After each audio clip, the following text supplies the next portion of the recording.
You're listening to Sparking Conversations on Culturally Responsive Childcare, the podcast where we get real about what culturally responsive practice actually looks like in the day-to-day of early learning.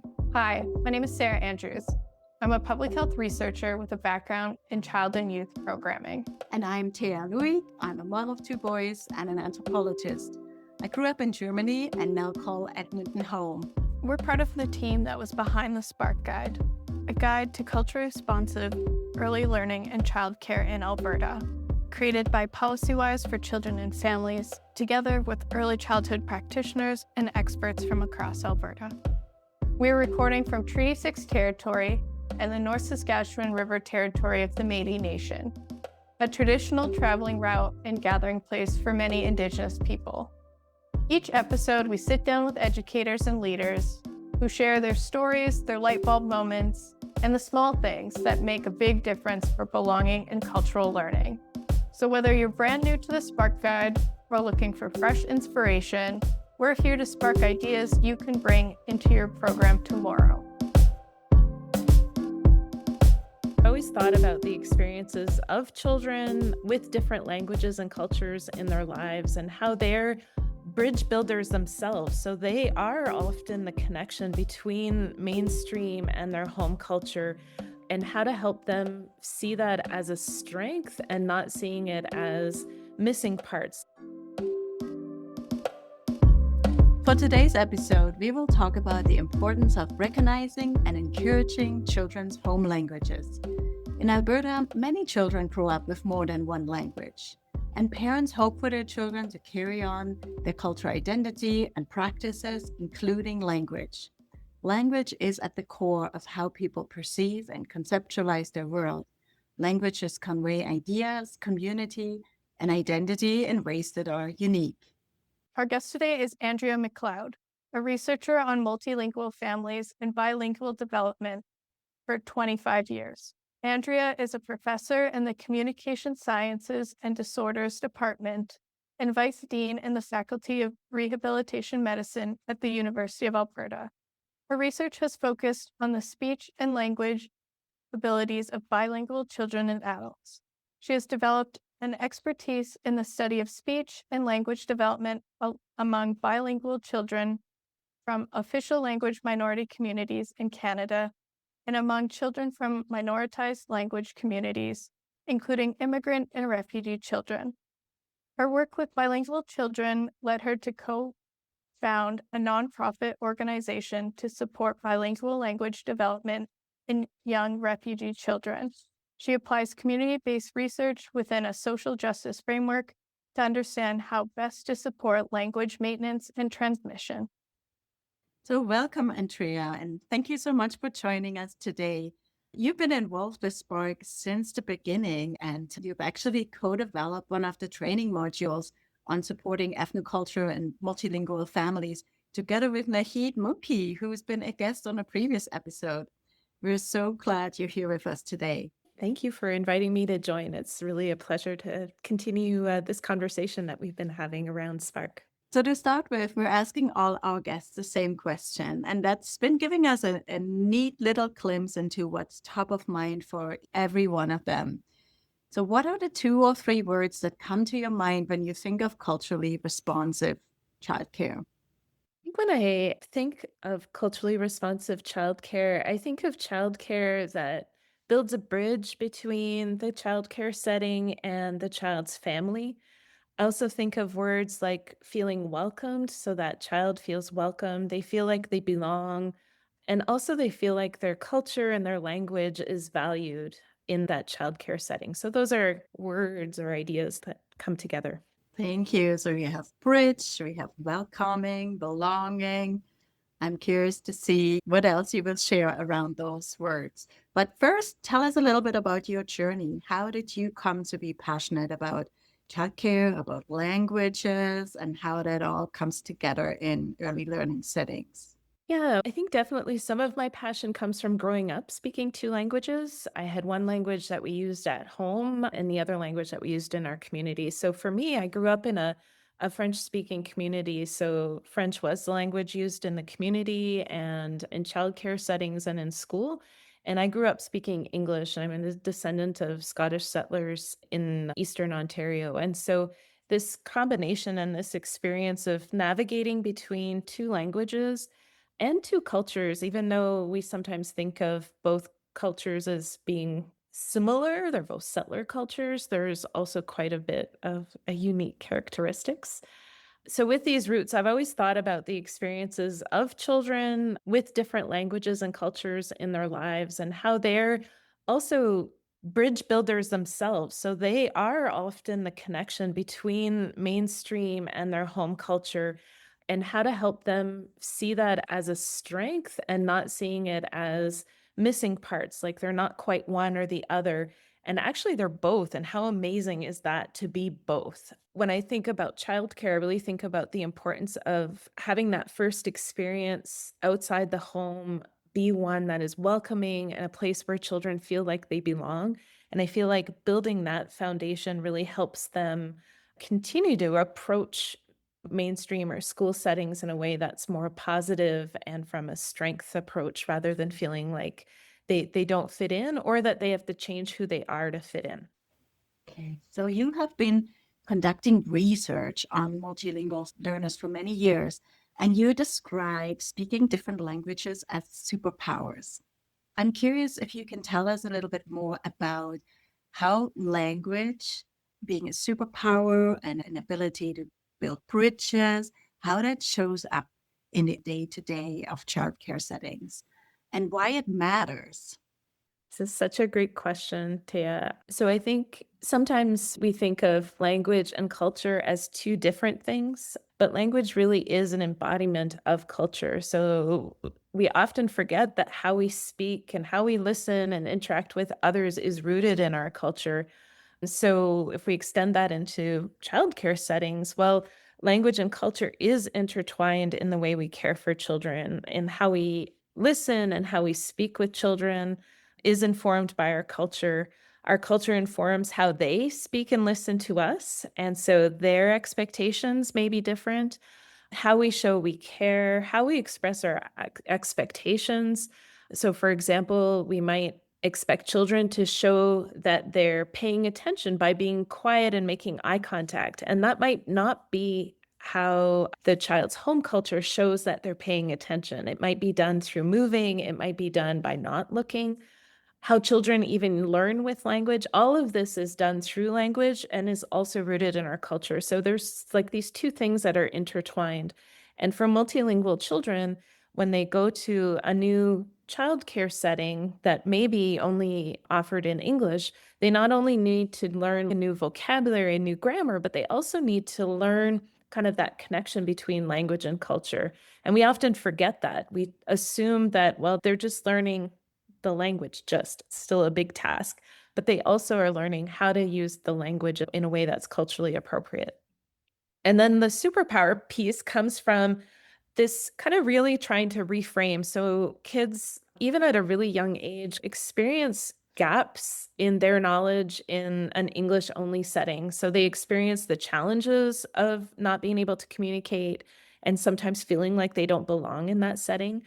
And they can carry those experiences of challenges and feeling left out and not fitting in with them as they move forward. So through my research, we've been working really hard to shift that narrative so that and that early experience to help children and their parents and childcare providers see all the languages that kids speak as superpowers. Even our monolingual children have that superpower. They have a language, they have a culture, and our multilingual children have more than one. So, how they're able to use their languages to connect with their culture, with others, with their music, with their faith, and with their history. So, really seeing it as this strength that they're bringing with this rather than not being quite right for an English language only environment. Yeah, this resonates so much. You were talking about how language and culture is so intertwined. I feel that every day in my own home because I grew up in Germany and it really shows up how we have a lot of meanings attached that actually don't translate in English very well. And then you already started talking a little bit about how growing up with more than one language or speaking languages is a superpower and how that supports belonging. I really like that you're making that link to what you associate with culturally responsive childcare here. Can you talk a little bit about what you have learned about the strengths and impacts of fostering children's home languages in early learning and childcare, and maybe especially with that belonging perspective? Yeah, we sometimes see children as like more passive in their environment. And when we work with children, we know they're super active and they're really going to tell us what they like and what they enjoy and what they don't like. I think through our work, we've really seen that children can feel empowered and proud of their languages. They can feel really excited to be able to talk about the languages that their family members know, and they have information about that even at a young age. In some groups, I've also found being able to talk about all our languages is a way for kids to connect with others and for them to see that they're not the only ones who speak another language at home or hear another language in their environment. And they might be able to say things like, oh, wow, my mom also speaks Vietnamese. So maybe they don't, but they may know that. And that creates these new bonds between children that otherwise it's just not a topic of conversation in a classroom often. And so you can feel isolated because nobody's talking about it.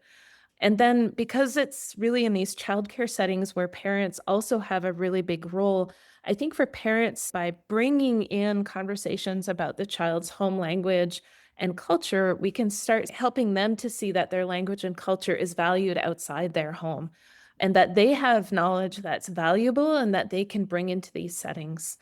All of this really positions both the children and parents to be better able to navigate as they move forward into the future, right? So kids in childcare move into preschools and kindergarten classes, and having these positive early conversations really helps prepare the child, but also the whole family to be able to navigate that next transition.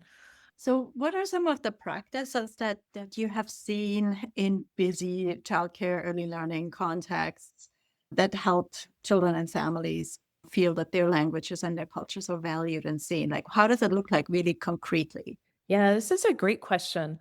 I think in working in childcare settings and collaborating with different teams, one really important step that I've seen is really deciding as an organization. So whether it's like a day home or a childcare organization, but really deciding as an organization that we're going to value the languages and the cultures that children speak.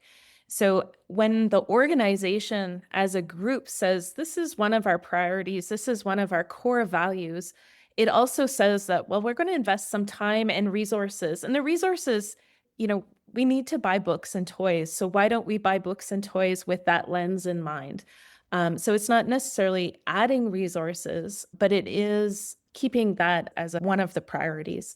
In terms of time, sometimes it's not much more time, but it's making sure that we are having that time to have those conversations with families.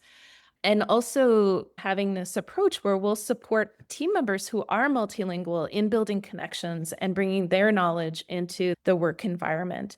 So I've found that there's all kinds of small practices that we can put in place, but it's really hard to do that if there's no bigger, higher level support.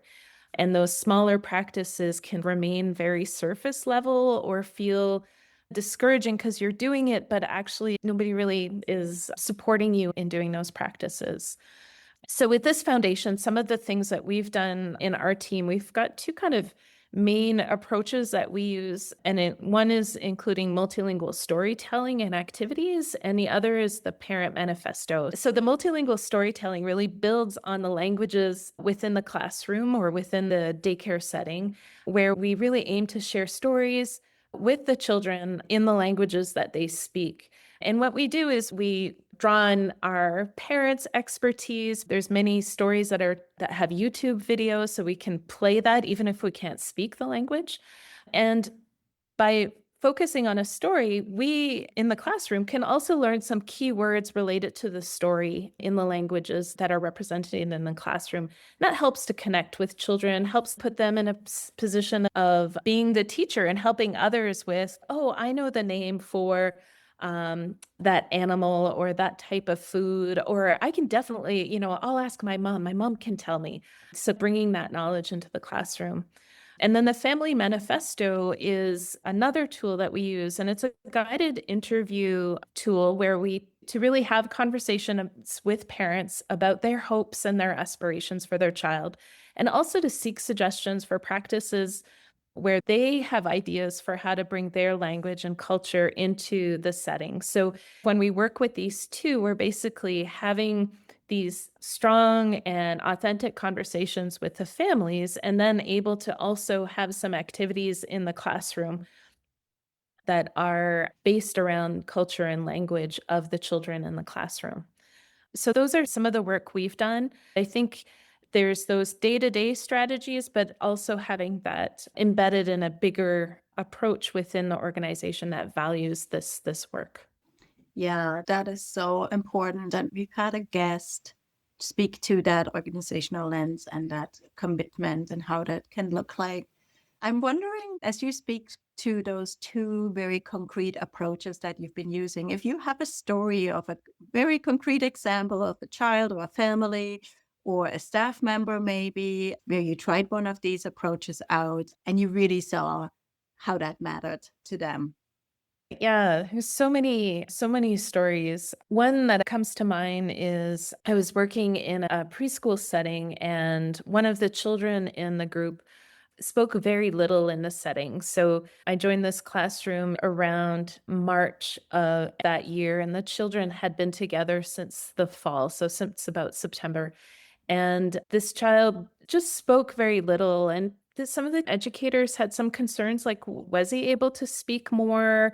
Is he like withdrawn for reasons in terms of different development? When we were working together, by welcoming not only his language, but also all the languages of the children in the group, he gradually began to open up. And I started to observe him. He would still, at the beginning, stay quiet, but he would whisper some questions to a friend that he learned also spoke Arabic. So they hadn't known that before, but then they realized that they shared that language. So he would whisper, and then his friends would use his amazing language powers to be like, well, that's how you say it in French, basically. And then he would be able to provide the word in French. So being able to open up those small conversations to help children help each other and to create that peer support, that friendship.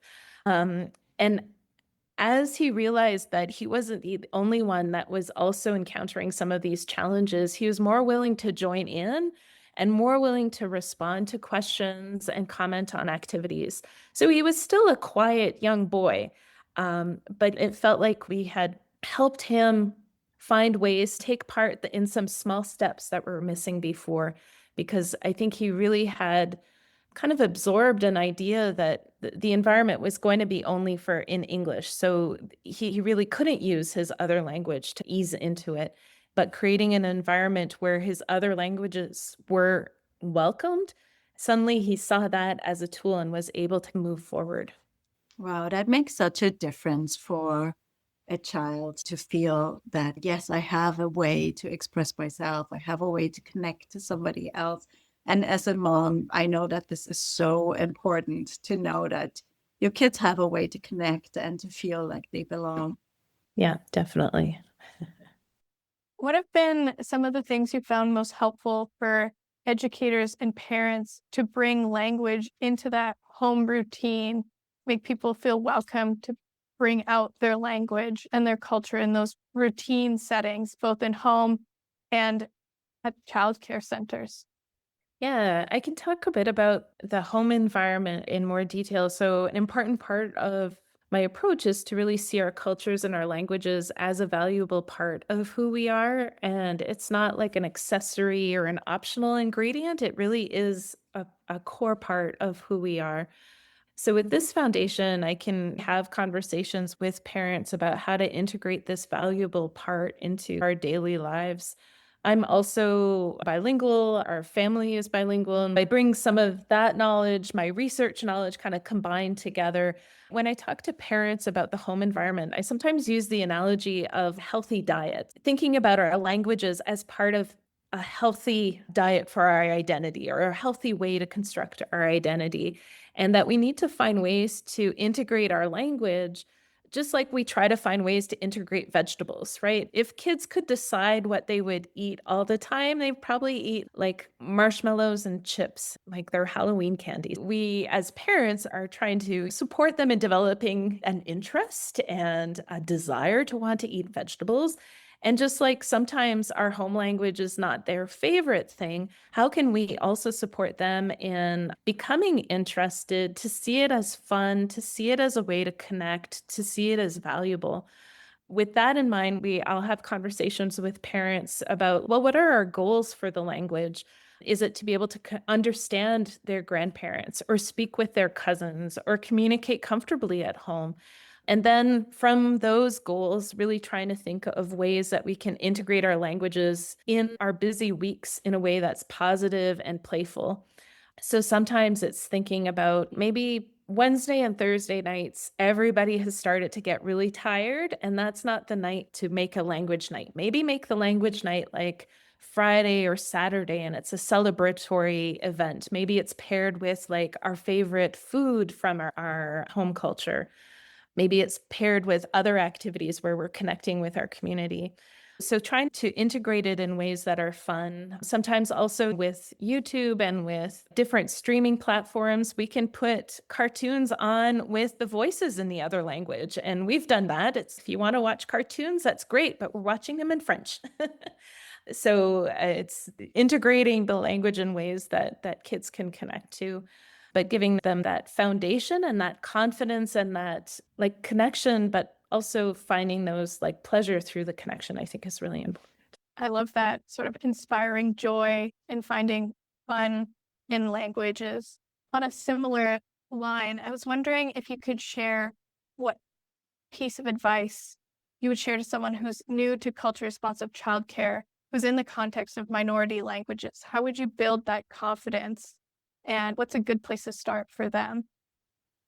I think it's really important to remember that it is a journey, right? So you'll be taking small steps to move forward. And it's also important to remember that you'll be a learner in the process. Like when we're in an environment where different languages are being used, it can sometimes feel a little uncomfortable because we don't understand everything that's going on, but becoming comfortable in that discomfort. So basically, it's like, that's okay that I don't understand everything. I know that things are working themselves out, and being curious and open about learning. And I think starting like a small step, how do you say hello in your language? And you may learn that, well, that's complicated. Like, is it the morning, the afternoon, or the evening? Are you saying hello to a peer or somebody who's more senior? Somebody, there may be different ways of saying hello there. Are you saying hello to somebody who shares your faith or somebody who doesn't? There may be a different hello. Even that is a learning experience, right? But it starts that conversation where you can say, well, if I wanted to say hello to your child every morning, what would be the best word to use? And then it's getting specific and it's, okay, it's the morning and it's a child. And so this would be the word to use. You're starting that learning process. You've had a conversation. You've shown that curiosity about learning about the family. And I feel like every time I've done that, I get smiles from the parents, smiles from the child, some little tips on how to get my pronunciation better. It starts that connection and you can go from there. I think that's such a perfect note to end on. I think as we wrap up this podcast episode and think about what's one thing we want to take away from this conversation, I really love that you brought up how just learning hello is an invitation, shows that attitude shift of you're welcoming of other languages, you're interested in the family, and you want to support them bringing their culture into the center or childcare environment when they're comfortable. I love that sort of attitude shift that you mentioned earlier on how freeing language is an organizational shift that you have to make as a team rather than just introducing different languages in the setting. It's more about that attitude shift and that curiosity and showing that you really value languages. So that's what's really stood out to me. Teo, what do you take away from today's conversation? Oh, I take away a lot from today's conversation. Thank you so much. I really enjoyed listening to you. And I think the key piece that I'm taking away is for my personal family life. I loved your comparison of bringing language into eating your vegetables because that's really how it looks like in my family. My two boys do not like me speaking German. They always say, Mom, I don't want to hear that weird language. Stop doing this. So it's very similar to them not wanting to eat their vegetables, but they love cucumbers. So I just have to find the cucumber of the language that they will actually accept and have fun with. So I'm really taking that home. And then what rings true with me is what you said about helping to build that foundation in the early years that they love their language. It's part of their identity. It's a good thing. It's a superpower because that really shapes so much how they carry themselves and how they feel throughout school when the social dynamics get quite tricky as they get older. So those are the 2 points that I really, really loved from what you shared. Oh, that's awesome. Thank you. I really appreciate being part of these conversations. And I think all the work that Spark has been doing really speaks to the importance, but also the complexity of this work, right? It's not something that you can do alone. It's something that works best when you're learning from one another. And even if you're the main adult in your space all day, not forgetting that you have parents that can help provide some guidance and some suggestions, not forget that you have colleagues that you can reach out to and really work together to build practices and learn. And I feel like even just having those conversations with colleagues, you learn about, oh, that's such a great idea. I'm going to try it too. Thank you for joining us. This has been a really inspiring conversation. I think a lot of people will take away how fun and important language can be. And it can be the small things, it can be organizational changes, but it really is about building these positive associations and celebrating different languages. So thank you again. Thanks for listening. Check out the show notes for any links or resources that were mentioned in today's episode. And if you want to learn more about culturally responsive childcare, go to sparkguide.ca to download the Spark Guide, access free trainings, and find more resources. See you in the next episode.